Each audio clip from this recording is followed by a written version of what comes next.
திமுக ஒரு தீய சக்தி அப்படின்னு பிராண்ட் பண்றதுக்கு டிவிக்கு எடுத்த ஒரு ஆயுதம் தான் இந்த பெண்கள் குழந்தைகளுக்கு பாதுகாப்பு இல்லைன்னு சொல்ற ஒரு நரேட்டிவ். இப்போ அதே நரேட்டிவை தான் டிவிக்கு எதிராக டிஎம்கே செட் பண்ணிட்டு இருக்காங்க. எந்த ஒரு கட்சியோட ஆட்சியிலும் பாலியல் குற்றங்கள் எப்படி கையாளப்படுது, விசாரணைகள் எவ்வளவு சீக்கிரம் நடத்தப்படுதுன்றத விமர்சிக்கலாம். ஆனா அப்படிப்பட்ட குற்றங்கள் நடக்கவே கூடாதுன்றது ஆட்சியாளர் கையில இல்லை. கலாச்சாரம் பண்பாட்டு அளவுல ஒரு மிகப்பெரிய மாற்றத்தின் விளைவா மட்டுமே இந்த மாதிரியான குற்றங்கள் குறைக்கப்படும். இதை ஒரு அரசியல் நெருக்கடியா மாற்றும் போது அங்க எவ்வளவு நேர்மையா விசாரணை நடக்குதுன்றது ஒரு கேள்விக்குறிதான். இதுக்கு எக்ஸாம்பிளா இந்தியால நிறைய ஃபேக் என்கவுண்டர்ஸ் இருக்கு. மாற்றம் நடந்திருக்கா? எஸ், நிச்சயமா நடந்திருக்கு. 5 வருஷமா கோமால இருக்கவங்க முழிச்சு இப்ப கேள்வி கேட்க ஆரம்பிச்சிட்டாங்க.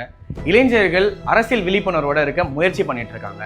பாலியல் குற்றங்கள் மட்டும் இல்லாம எல்லா வகையான சரிகளையும் தவறுகளையும் கண்கொத்தி பாம்பா நம்ம தமிழ் மக்கள் கவனிக்க ஆரம்பிச்சிட்டாங்க. So yes, the change is happening. மீண்டும் சந்திப்போம்.